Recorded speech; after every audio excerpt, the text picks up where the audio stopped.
नमस्कार दोस्तों, ये डिक्टेशन 80 शब्द प्रति मिनट का होगा, जो कि 5 मिनट तक बोला जाएगा। 400 शब्दों का रहेगा। 10 सेकंड बाद स्टार्ट किया जाएगा।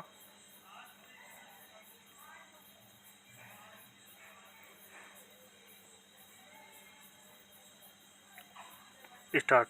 महोदय, मैं अपने बारे में कहता हूँ। जब मैं छोटा था और कॉलेज में पढ़ रहा था, तब रूस और जापान के बीच युद्ध छिड़ा। उस समय समाचार पत्रों में जापान के संबंध में बहुत सी बातें छपा करती थी। उनमें एक बात यह भी थी कि जापान में समूरिया जाति के लोगों ने अपने सब अधिकार वहाँ के राजा को दे दिए थे। उसके बाद जापान बड़ी उन्नति कर सका। हम लोग यह पढ़कर आश्चर्य और सराहना करते थे।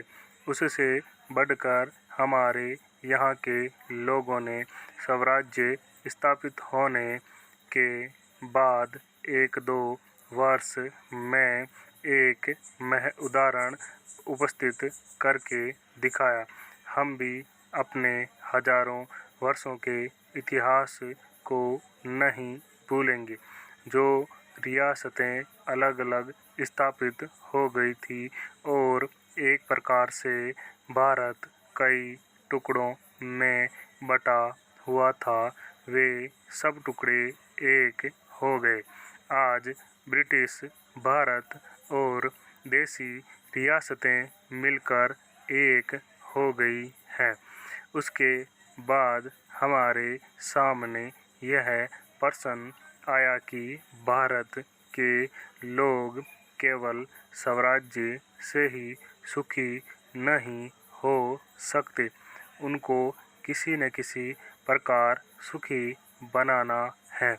इस संबंध में सरकार ने अपनी ओर से प्राय सभी राज्यों में जमींदारी और जागीरदारी उन्मूलन के कानून उपस्थित किए और वे कानून पास हुए। प्रसन्नता की बात तो यह है कि बहुत से स्थानों में कानून उन लोगों की स्वीकृति से तथा उन लोगों की सलाह से पास किए गए जिनकी जमींदारी और जागीरदारी समाप्त हो जानी थी। यह भी देश प्रेम का उदाहरण है। उन लोगों ने अपनी संपत्ति का त्याग इसलिए किया कि उससे सारे देश को लाभ पहुँचे। वह काम भी लगभग पूरा हो गया और पूरा होता जा रहा है। हमारे सामने मार्ग प्रशस्त हैं और अब हमें इस पर चलने की शक्ति चाहिए। हम में परस्पर कभी-कभी इस प्रकार की संकुचित धार्मिक अथवा सामाजिक भावना देखने में आती है, जिसके कारण कभी-कभी लड़ाई झगड़े हो जाते हैं।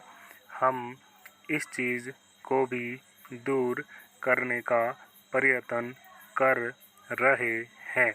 हमारे संविधान में स्पष्ट बता दिया गया है कि कोई चाहे किसी भी धर्म का क्यों न हो, किसी भी जाति का क्यों न हो, इस देश में सबको समान अधिकार है।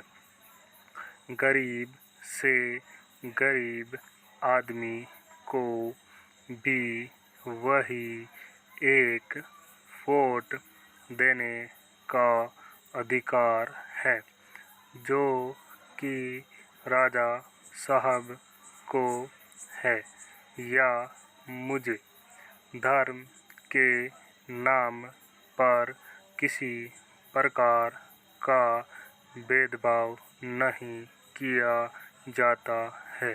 स्टॉप।